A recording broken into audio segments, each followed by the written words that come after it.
आप देख रहे हैं अमर पंजाब डेली न्यूज़पेपर एवं यूट्यूब चैनल। पत्रकार मुकेश कुमार के साथ। सुबह की देश राज्यों से बड़ी खबरें। 18 अक्टूबर शनिवार। मोदी बोले अब भारत आतंकी हमलों के बाद चुप नहीं रहता, सर्जिकल एयर स्ट्राइक ऑपरेशन सिंदूर करके मुंहतोड़ जवाब देता है। मोदी बोले कांग्रेस माओवादी आतंक छिपाती है, राहुल का नाम लिए बिना कहा संविधान की किताब लेकर नाचने वाले नक्सलियों के रक्षक। पीएम मोदी ने कहा कि भारत आज रुकने के मूड में नहीं है। उन्होंने कहा कि आज रास्ते में कई तरह की बाधाएं हैं, इसके बावजूद भारत का आगे बढ़ना जारी रहेगा।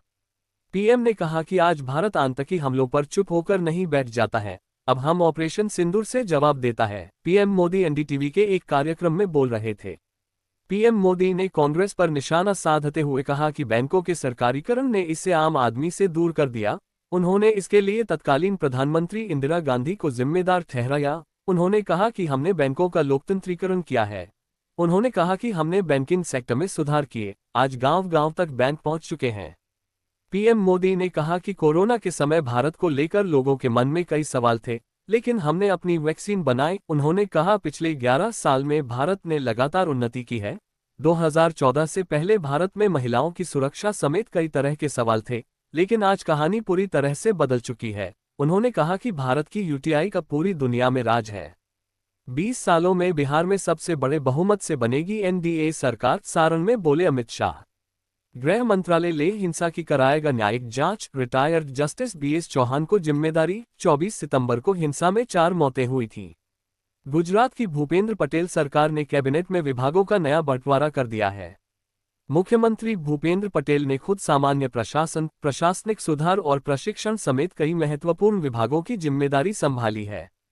वहीं उप मुख्यमंत्री हर्ष संघवी को गृह विभाग, पुलिस, आवास, जेल, सीमा सुरक्षा, ग्राम रक्षक दल, नागरिक सुरक्षा, शराब और उत्पाद शुल्क, परिवहन, कानून और न्याय, खेल और युवा सेवाओं जैसे कई महत्वपूर्ण विभाग दिए गए हैं। उनके पास सुरक्षा और प्रशासन से जुड़े कई अहम जिम्मेदारियां हैं। वहीं राज्य कैबिनेट में शामिल भारतीय क्रिकेटर रविंद्र जडेजा की पत्नी रिवाबा जडेजा को प्राथमिक, माध्यमिक और वयस्क शिक्षा विभाग दिया गया है। इससे राज्य में शिक्षा की गुणवत्ता और सुधार पर उनका ध्यान केंद्रित रहेगा। मेहुल चोकसी की होगी भारत वापसी, बेल्जियम की अदालत ने दे दी प्रत्यर्पण को मंजूरी। हरियाणा इप्स सुसाइड की जांच सीबीआई से कराने की मांग, हाईकोर्ट में याचिका, सिर्फ पत्नी के बयान लेगी, सुसाइड नोट पर सिग्नेचर की जांच होगी। सेहत, बर्गर, नूडल्स, चिप्स धूम्रपान की तरह घातक, अल्ट्रा प्रोसेस्ड फूड बन रहे हैं नए जमाने का धीमा जहाज। ऑनलाइन जुआ सट्टा मामला, सुप्रीम कोर्ट का केंद्र को नोटिस, कहा सरकार याचिका की कॉपी देखें और अगली सुनवाई में हमारी मदद करें। धनतेरस पर देश भर में 50 रुपये हजार करोड़ के सोने चांदी के व्यापार की उम्मीद, बुलियन सिक्कों की अधिक मांग। रिलायंस इंडस्ट्रीज का मुनाफा 16% बढ़कर 22,146 करोड़ रुपए हुआ। दूसरी तिमाही में कमाई 2 रुपये 63 लाख करोड़ रही। कंपनी का रेवेन्यू 10% बढ़ा।